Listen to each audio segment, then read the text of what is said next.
Okay, so as you can see, I have taken the fillet off both sides of this fish, but I wanted to stop for just a second and tell you about two really important things.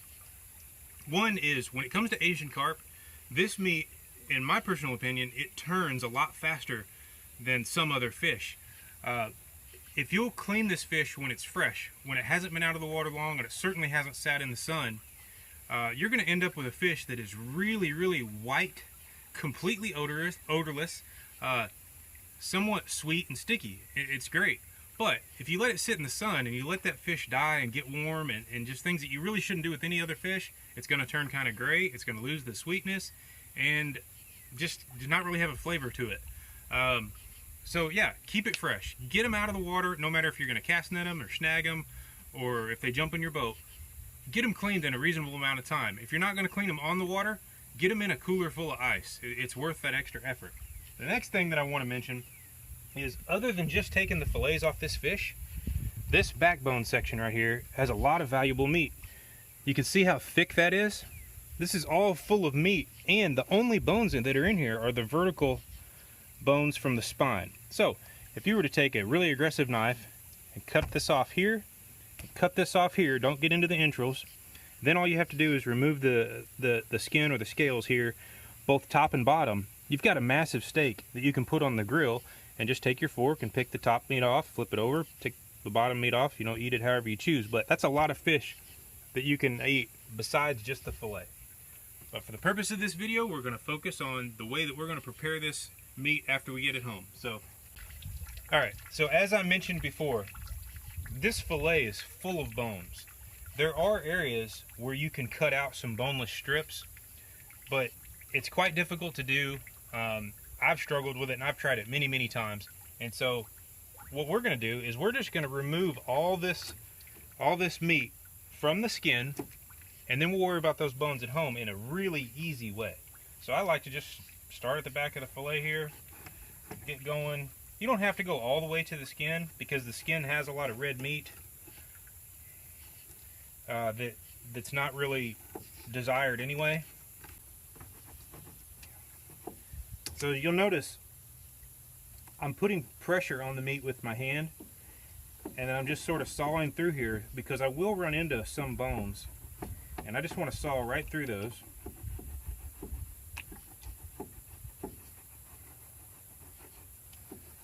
I'm probably staying somewhere around 1/4 of an inch from the skin.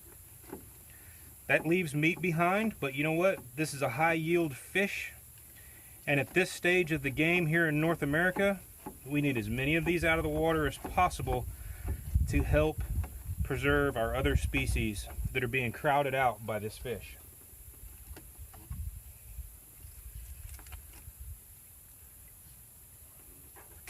You'll notice that here I did a bad job and I got away from the skin, so now I've got to fix that. All the skin is gone. I'm going to go ahead and I'm going to get rid of some of this red meat now. This red meat, by the way, some people say, they call it a mud line, some people call it a bloodline. Some people say it has a foul taste. I got to tell you, we've cooked it with it in there. Maybe not that much, but we've cooked it with it in there and didn't necessarily find it to be an issue. But it seems most people like to remove it. Most people aren't comfortable with it, so we're going to go ahead and do that for the purpose of this video.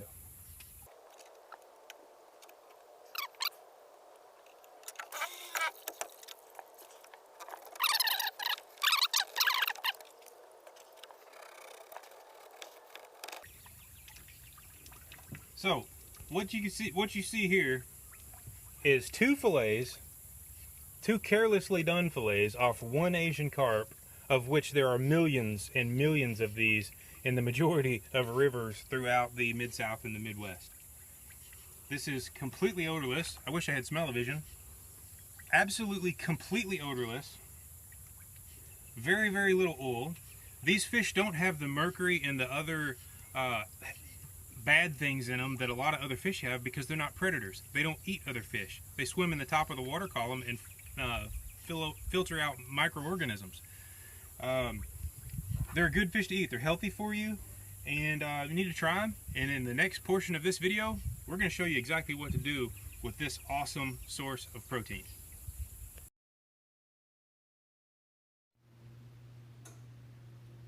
Hi everybody, welcome to my kitchen, where tonight I'm going to show you a pretty fun way to make Asian carp.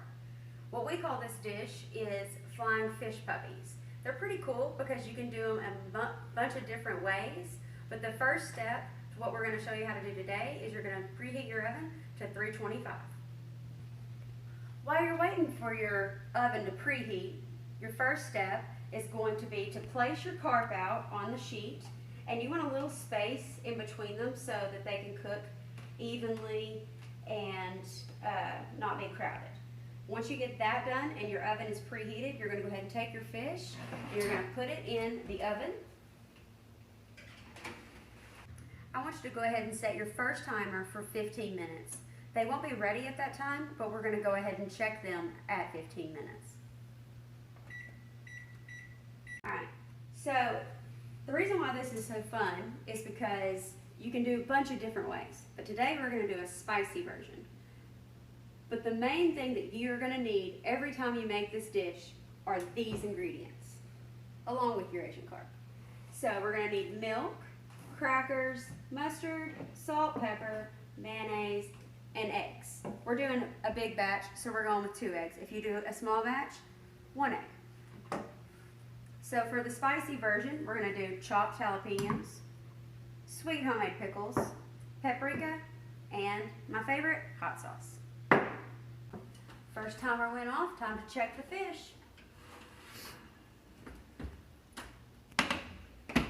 Well, we don't want this fish done all the way. We want it done about 80% because we're going to cook it again.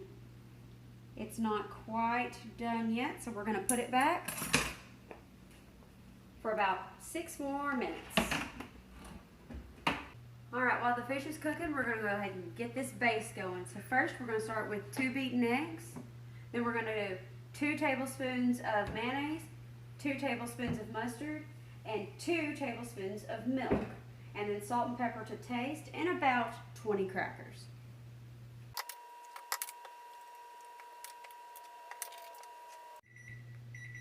Alright, second timer's done. Let's see what this fish is doing now. Alright, looks like some of these pieces are done. So what we're looking for is for the fish to pull apart with no resistance. See how that's just pulling off the bone? That means that is done. Alright, so what I did here was I took the thinner pieces of this meat and pulled it off because it was about 80% done. These pieces are quite a bit thicker, so we're going to put them back in the oven for about 8 more minutes so that they can get about 80% done. Alright, so we're going to beat up our liquid ingredients to where it's nice and blended together. Then, the fun part, we're going to put in all of our fun flavor ingredients. Like we said before, you can change that to whatever you like. Tonight, we're going to do sweet pickles,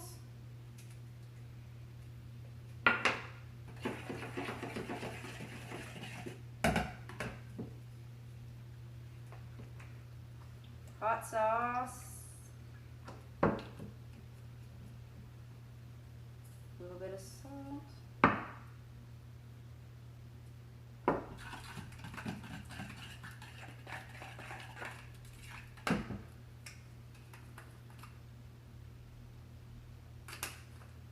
alright, mixed all that up, and that's our liquid ingredients and our flavors.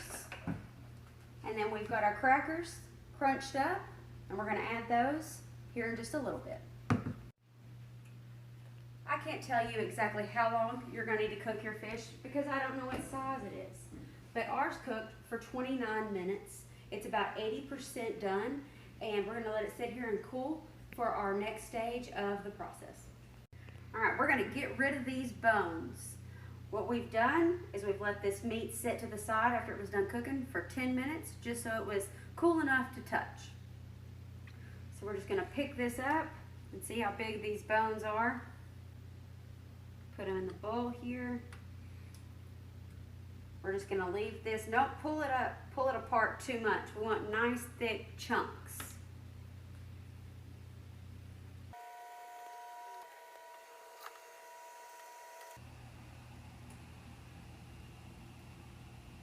Go. Remember those bones we talked about? They're gone. What we're left with is this white, sticky, sweet meat. So many people are afraid of this, but just look at it. Looks like crab meat. We're ready to turn it into some flying fish puppies with all these ingredients. Here we go. So what we're gonna do is we're gonna take our base, we're gonna pour it over our meat. Take our hands, mix it all in there. And then we're gonna pour it and we're gonna mix it into these crackers.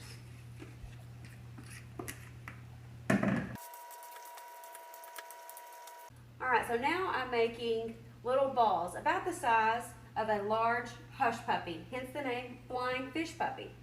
I did add double the amount of crackers because my base was a little too thin. So what I'm doing is putting about half in my hand and then adding a little jalapeno and topping it and then just rolling it around in my hand until it feels nice and firm.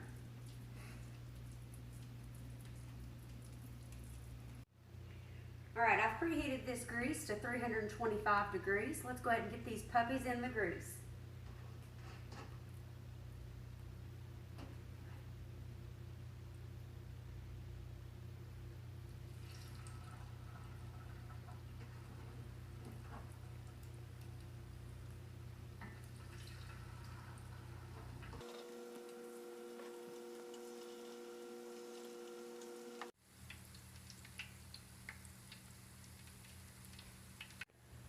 Make sure in the cooking process that you flip these over a time or two to make sure they cook evenly through the cooking process.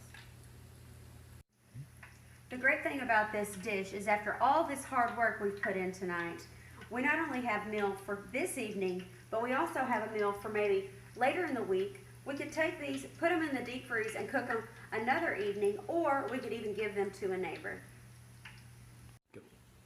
Your cooking time might vary, but what I want you to do is cook them 2 minutes after they begin to float.